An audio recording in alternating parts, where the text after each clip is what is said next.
तो डर के मारे सर आता हुआ भी सर गलत कर देता हूं।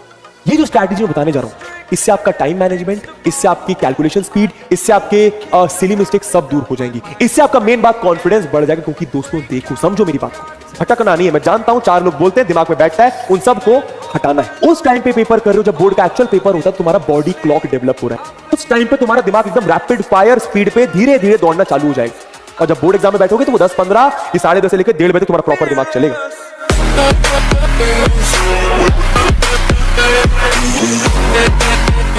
सर मेन बात है सर कॉन्फिडेंस है सर कॉन्फिडेंस नहीं आता सर डर बहुत लग रहा है सर बोर्ड एग्जाम में सर पहली बार दे रहे हैं तो सर डर बहुत लग रहा है। इसका क्या करें सर? डर के मारे सर आता हुआ भी सर गलत कर देता हूं। क्या ये जो मैं स्ट्रैटेजी बताने जा रहा हूं क्या सब लोग फॉलो कर सकते हैं? प्लीज एक और रिक्वेस्ट मेरी, एक छोटी सी रिक्वेस्ट प्लीज।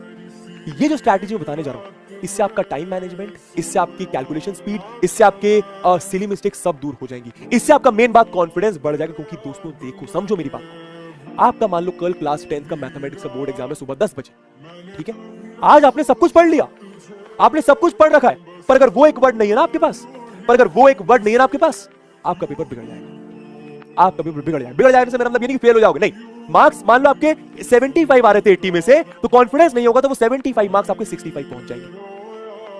और मैं ये नहीं कह रहा कि मार्क्स आना एब्सोल्यूट इंपॉर्टेंट नहीं, मैं हमेशा कहता हूं मार्क्स इंपॉर्टेंट नहीं है, हम कोशिश करते हैं वो इंपॉर्टेंट है। तो क्या हम कोशिश नहीं करेंगे? तो वो कॉन्फिडेंस वर्ड कैसे बढ़ाया जाए? सबसे पहली बात भटको मत। सबसे पहली बात भटको मत का मतलब 4 लोगों की बात सुनने की जरूरत नहीं। आपने किसी रीजन की वजह से आपके बबुआ को पसंद करा है, आपके बबुआ को फॉलो करा है, तो लास्ट तक फॉलो करते रहो। मैं आपसे झूठ नहीं बोलूंगा, ठीक है? भटको मत। कोई बोल रहा है वो बुक कर लो, कोई बोल रहा है वो बुक कर लो, कोई बोल रहा है ये, मैं तो ये कर रहा हूं, मैं तो पीवाईक्यू कर रहा हूं, मैं तो ये वीडियो देख रहा हूं, मैं तो ये रिवीजन कर रहा हूं। कुछ करने की जरूरत नहीं है। तुम्हारा पेपर है, तुम्हें डिसाइड करना किस तरीके से पढ़ना है। भटकना नहीं है। मैं जानता हूं 4 लोग बोलते हैं, दिमाग में बैठता है, उन सबको हटाना है, भटकना नहीं है। दूसरी चीज खुश रहकर पेपर देना सीखो। मतलब मजे में पेपर देना सीखो, मजे करो, ठीक है? 3 घंटे वो आपके हैं, वो 3 घंटे आपके हैं। और अगर डर लगे तो भाई ऑल इज वेल बोलते हैं, तुम बोलना अरे ऑल इज बबुआ ऐसे करके बोल सकते हो, ठीक है? पेपर में मेन बात हो जाती है, डर जाते हैं दोस्तों। समझो मेरी बात को। तुमको पता है पेपर में पता है क्या होता है? मान लो 30 क्वेश्चन है, 1 2 3 30 क्वेश्चन है। हमसे गलती से पेपर का 3-4 क्वेश्चन नहीं बना ना, गलती से लगातार 3-4 क्वेश्चन नहीं बना, कॉन्फिडेंस बहुत डाउन आ जाता है। पर मैं तुम्हें क्या बोलूंगा, उस चीज की प्रैक्टिस करो। देखो वैसे तो ऐसा नहीं होगा तुम्हें 3-4 क्वेश्चन नहीं बने, पर मान लो हम घबरा जाते हैं ना कि 1-2 क्वेश्चन नहीं बन रहा, 3 क्वेश्चन नहीं बन रहा, हम घबरा गए भैया, हम घबरा गए। मैं ये बोल रहा हूं घबराना नहीं है, वो 3 घंटे तुम्हारे हैं, उसको खुल के जी लो। समझ रहे हो मैं क्या बोल रहा हूं? खुल के जियो मतलब उसमें कोशिश करो कि डरो मत। देखो थोड़ा डर लगना जायज है, पर वो डर दिमाग में बैठना नहीं चाहिए। मैं ये कहना चाह रहा हूं, समझ रहे हो आप? वो 3 घंटे दोस्तों आपके, खुलकर जियो भाई, बहुत अच्छा लगेगा। आज से 5 साल बाद जब जाके सोचोगे, अरे यार बहुत अच्छा लगा, बहुत मजा आया यार, क्या 10th क्लास के पेपर के लिए डर रहा था। देखो थोड़ा डर लगता है, सबको लगना चाहिए, पर मैं बस ये कहना चाह रहा हूं, बार बार अपने आप को बोलो वो 3 घंटे आपके, 3-4 क्वेश्चन बिगड़ भी गया तो कौनो फर्क नहीं पड़ता, बाकी क्वेश्चन पे फोकस करना है।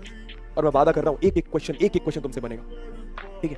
मजे करो, ये बहुत इंपॉर्टेंट है, टेंशन मत लो, चिल करो, ठीक है? तीसरी चीज सबसे इंपॉर्टेंट जो सबको फॉलो करना है, जो मैं कह रहा था, 4-5 सैंपल पेपर ले आओ, 4-5 सैंपल पेपर ले आओ, ठीक है? और मेक श्योर करना कि ये सैंपल पेपर आपने देखे नहीं है। ये जो बताने जा रहा हूं ये सबसे इंपॉर्टेंट चीज है, ये नहीं करा तो कोई मतलब का नहीं। क्या करना है? मान लो आज जनवरी, या फिर चलो जनवरी ही ले लेते हैं, चलो जनवरी लिया, ठीक है? जनवरी की मान लो 15 तारीख, या आपकी मर्जी, ये डेट 15 तारीख है ना। आप सुबह 10:15 पर 10:30 तक, 10:15 से 10:60 मतलब 10:30 मतलब 15 मिनट, आपने कोई भी एक सैंपल पेपर उठाया, 1 सैंपल पेपर आपने उठाया, ठीक है सर? 15 मिनट उसकी रीडिंग करी, मेक श्योर करिए कि वो पेपर आपने नहीं देखा होना चाहिए। ऐसा नहीं होना चाहिए कि भैया घर पे पहले से पेपर देख लिए, पेपर की क्वेश्चन देख लिए। नहीं। खुद का डिसिप्लिन है, 10-15 पर बैठे 10:30 तक, ठीक? 15 मिनट पेपर की रीडिंग करी, समझा कि पेपर पीछे से स्टार्ट करना, आगे से स्टार्ट करना, क्या सीन है पेपर का, ठीक? 10:30 से लेकर 3 घंटा, 10:30 से लेकर 3 घंटा यानी 1:30 बजे तक प्रॉपर आपने पेपर करा, और उसके बाद अपने गलतियों पर काम करा और पेपर को चेक करा। सिंपल, ये मैथमेटिक्स की बात कर रहा हूं, ठीक है? 15 जनवरी मान लो हो गई, अब वैसे ही 20 जनवरी को करा, उसके बाद मान लो 25 को करा, उसके बाद मान लो 30 को करा, ऐसे करते ये 5 पेपर निपटा दिए।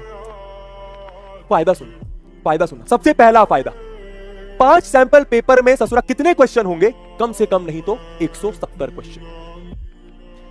पहला फायदा कि 170 क्वेश्चन तुम लोगों ने नए तरीके के कर लिए, नहीं तो चलो कर लिए, सबसे पहला फायदा। दूसरा फायदा, क्योंकि तुम उस टाइम पे पेपर कर रहे हो जब बोर्ड का एक्चुअल पेपर होता है, तुम्हारा बॉडी क्लॉक डेवलप हो रहा है। उस टाइम पे तुम्हारा दिमाग एकदम रैपिड फायर स्पीड पे धीरे धीरे दौड़ना चालू हो जाएगा, और जब बोर्ड एग्जाम में बैठोगे तो वो 10-15 ये 10:30 से लेकर 1:30 बजे तुम्हारा प्रॉपर दिमाग चलेगा।